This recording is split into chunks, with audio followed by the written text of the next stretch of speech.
Macaafa Isaayyaas raajichaa boqonnaa 32 lakkoofsa 15 kaaseen dubbisa. Waaqayyo hafuura isaa olii nu irratti yemmuu dhangalaasu lafti onaan iddoo dhaabaa mukeetiin iji isaanii nyaatamu keessatti argamu hin ta'a. Onaan misoomaa jechuudha. Mukeettiin kunis guddatanii akka caakkaa ta'uudha. Misoomni sunis hin dabalaa jechuudha. Firdii qajeelaan lafa onaa keessa qajeelummaanis lafa midhaan baasu keessa hin buufataa. Iddoo qajeelummaan jiru nagaatu jira. Iddoo qajeelummaan jiru nagaatu jira. Iji qajeelummaas birraa malee gabiitti jiraachuudha. Ameen. Arraa afurri Waaqayyo sirratti dhangala'a. Foonni afurri keessa hin jirre du'aadha. Waaqayyo gaafa nama tolche biyyoo lafaarraa isa tolchee amma inni afura jireenyaatti baafatutti namni socho'uu hin dandeenye. In tolchee achuma dophee deema taa'e. Biyyoo lafaa kutee tolchee achuma taa'e namni amma afurri dhufutti socho'uu hin dandeenye. Gaafa Waaqayyo afura jireenyaatti baafatu garuu nama ta'ee ka'e. Afura jireenyaan sitti baafadha nama taatee kaataa siin jedha Waaqayyo. Namni erga Waaqayyo afura jireenyaa kara funyaan isaatti baafateeti nama ta'ee ka'e.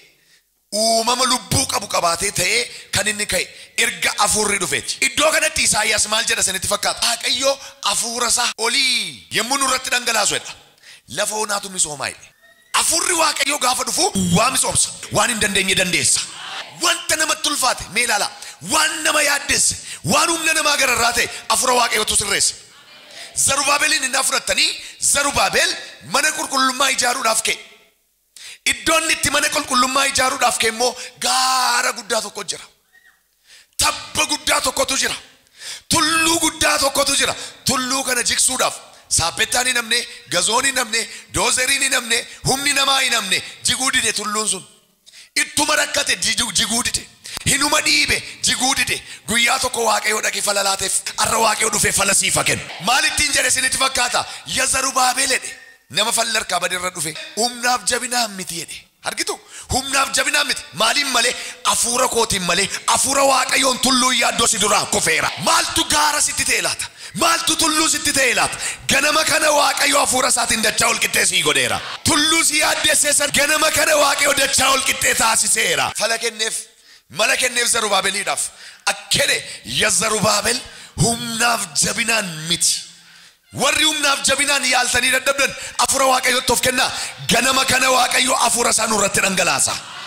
Maal jedhe isinitti fakkaata? Humnaaf jabinaan mini afura kootiin malee erga jedhee afura isaa Zarubaabel irratti dhangalaase booda tulluu sanatti dubbate. Ya tulluu humna qabeessa nana dachaa ol qixxee hin taataa'edha. Isa si yaaddeesse sana salphaattan keessa si dabarsaa'edha Waaqayyo. Afurri Waaqayyo dhumnaan jireenyi namatti ulfaate siif salphaata. Bara namni nuuroo uddinnati haasa'u ati immoo zanaa jettee jiraatta. Afurri Waaqayyo dhumnaan wanti dhalootatti cufame siin of hin beekee sii banama. Afurri Waaqayyo dhumnaan bara namni dhukkubsatu fayyaa argattee jiraatta. Arraa kaasee nagaan mana keetii guutuu ta'eera. Afurri Waaqayyo jireenya kee irratti dhangala'eera. Barumsa miti kan barbaachisu. Barumsi beekumsas miti. Afurri Waaqayyo jiraannaan dadhabaa jabeessa. Afurri Waaqayyo dadhabaatti humna godha. Peklaasootiyaaba. Kanaaf Zarubaabel maal jedhe Isaayyaas yeroo Waaqayyo afura isaa olii nurratti dhangalaasu jedhe. Yeroo Waaqayyo afura isaa olii nurratti dhangalaasu maaltu ta'a? Lafa onaatu misoomaa jedhe. Duwwaatu guutuu ta'a jedhe. Nagaatu lafa qabataa jedhe. Warri dhukkubaan nagaa dhabdan nagaa argadhaa ba'a. Afurri Waaqayyo nagaa siifa kennu.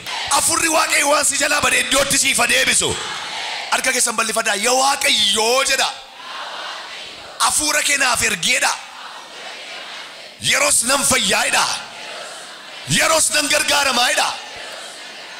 Afurri Waaqayyo du'aatti lubbuu deebisa. Nama namni abdii kutateef nama namni waa'ee isaa dhiise afurri Waaqayyo du'a keessaa kaasa.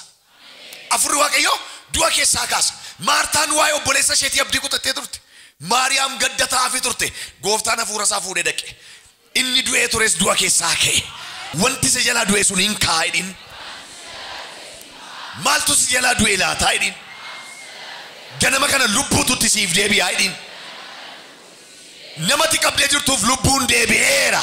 Kanaaf maal egaa yeroo Waaqayyo afura isaa olii nurratti dhangalaasu lafti onaan akka iddoo dhaabaa wayinii mukeetii ija naqatanii taa'edha.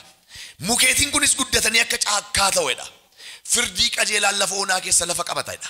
Firdii qajeelaan illee kan inni dhufu gaafa hafuurri Waaqayyoo dhufuudha. Warri dhugaan keessan dhokate, warri dhugaan keessan bade, kadhannaa ganama kanaan dhugaa keessantu mul'ata. Dhugaa keetu si mul'ata. Ganama kana Waaqayyo hafuura isaa irratti dhangalaasa. Ganama kana Waaqayyo hafuura isaa siif erga.